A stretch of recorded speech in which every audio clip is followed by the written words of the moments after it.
well as any visiting alumni back for the weekend. This morning I decided to speak to you about one of our darkest days in military history and the brave young men from Thayer County who answered the call to fight for their homeland during World War II. I made this the topic of my speech today based on a book I found buried in my office in a filing cabinet. There was a book written by an editor by the name of Dick Karabatsos back in 1946, and the book was simply titled Servicemen's Directory. Most of what I will read to you this morning comes directly from this book because I want you to see why this editor felt he was compelled to create this book almost 80 years ago.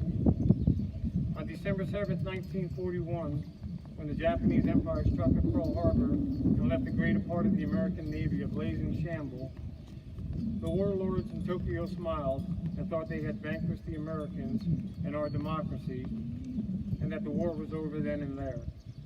But they made one terrible mistake. They forgot about the American fighting spirit. In its darkest hour, the United States emerged completely united to answer the threat to her very existence. And answer it she did, with a miracle of might and production such as the world had never dreamed. Out of the ashes of Pearl Harbor, there came the mightiest fleet in all history. There came the greatest aerial armada, and there came an unbeatable array of ground forces, all destined to bring about the complete and unconditional surrenders of Germany, Italy, and Japan.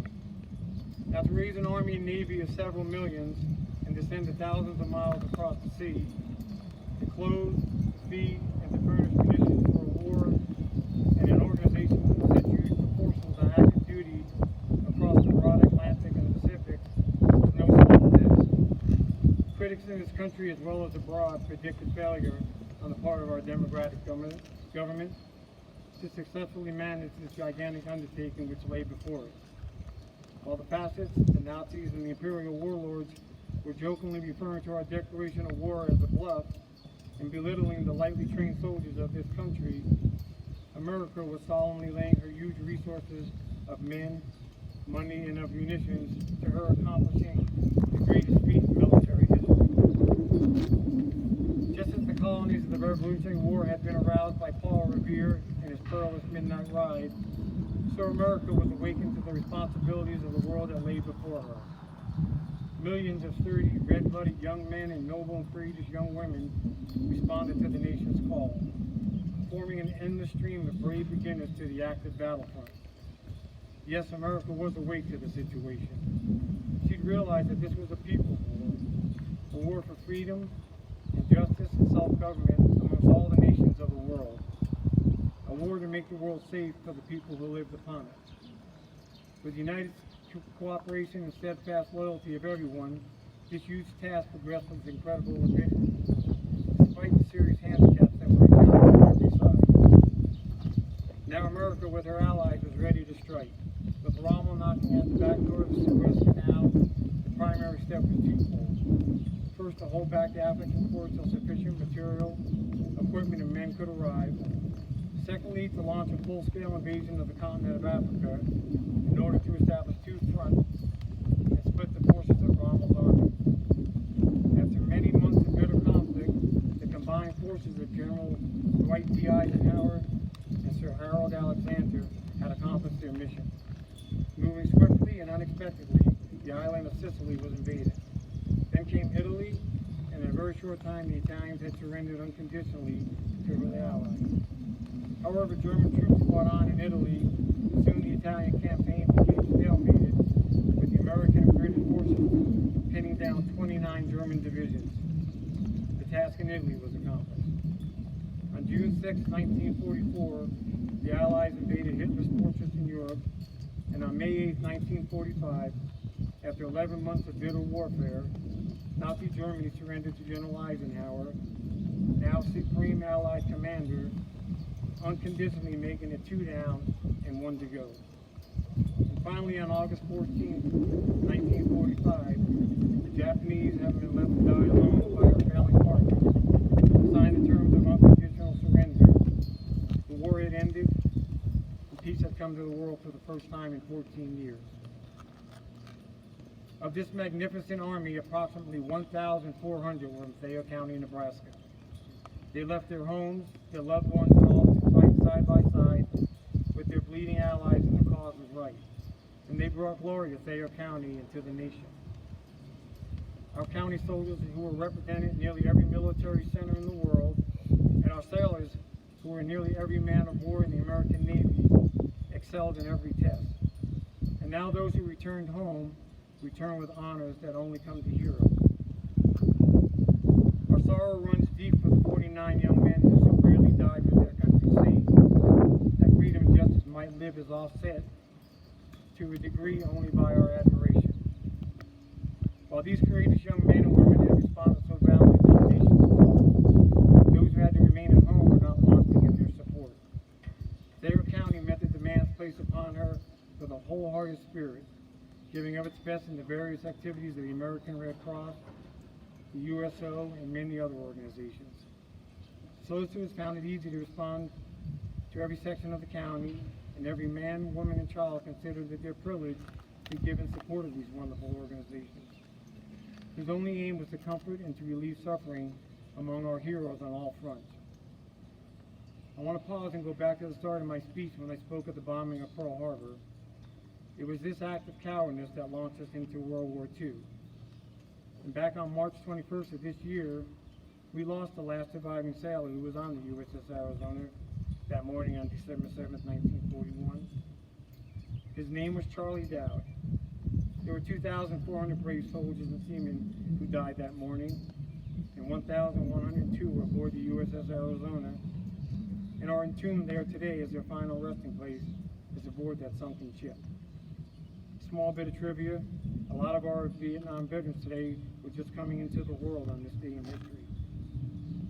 What I would like to do now is read the names of the 49 servicemen who so gallantly gave their all during World War II so that we might be free today. After each name is read, we will toll a bell in their honor. This will be followed by 49 seconds of silence.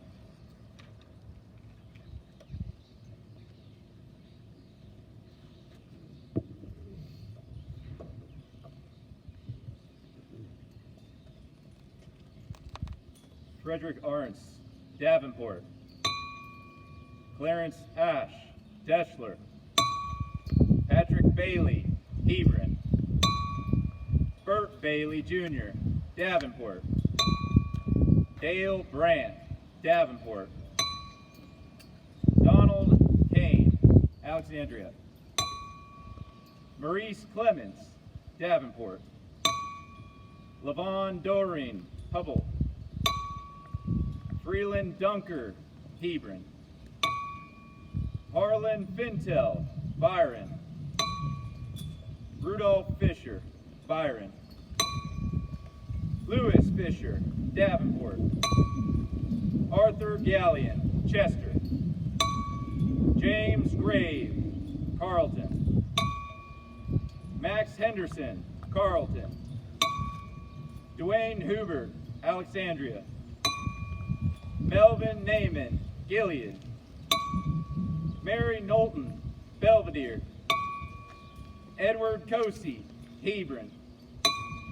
Wallace Lake, Hebron. Otis Lemke, Bruni. Bill Leash, Carleton. Hubert Lemke, Deschler.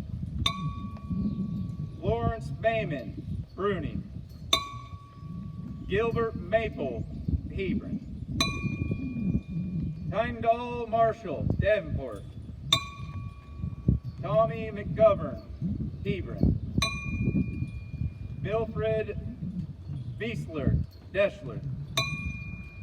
Joseph Miller, Hebron. Lowell Miller, Davenport.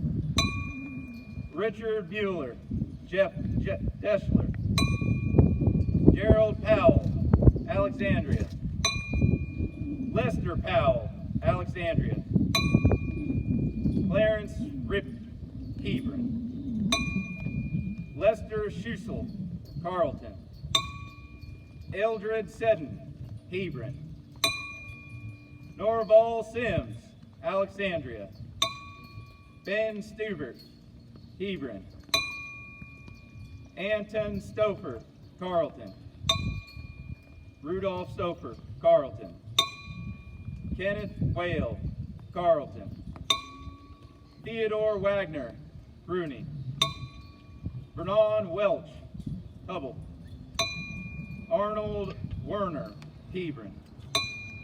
Laverne Warner, Deschler. John Wittenberger, Carleton.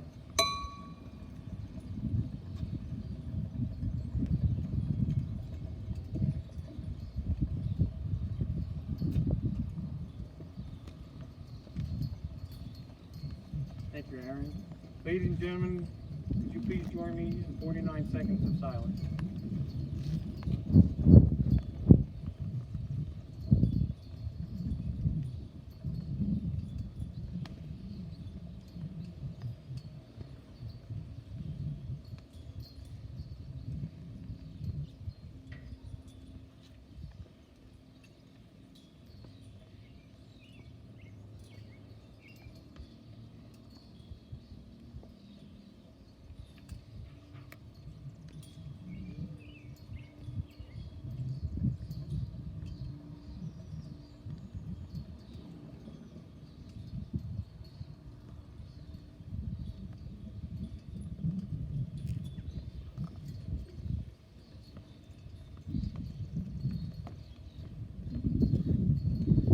Thank you. In closing, as a parent and as a patriot, I could not have imagined what was going through the minds of the parents back when this war started, watching as their young 18, 19, and 20-year-old sons were going off to war. These young men went off to war and represented every branch of the military and covered every occupational specialty from aviator to transportation. So as I look back on these soldiers, sailors, and airmen who didn't return home from war, I see 49 weddings that were never celebrated. I see 49 college graduations that were never attended. Most of all, I see 49 lives that were cut way too short. Memorial Day is not a day to celebrate, rather it's a day to reflect and take time to honor these 49 fallen heroes I spoke of today, as well as these 240 flags behind me, and the sacrifices made by these men and women who fought and died for the freedoms and liberties Americans hold so dear today. Ladies and gentlemen, it's been my honor and my pleasure to speak to you this morning. I hope you enjoy the rest of today's event, and I thank you for attending.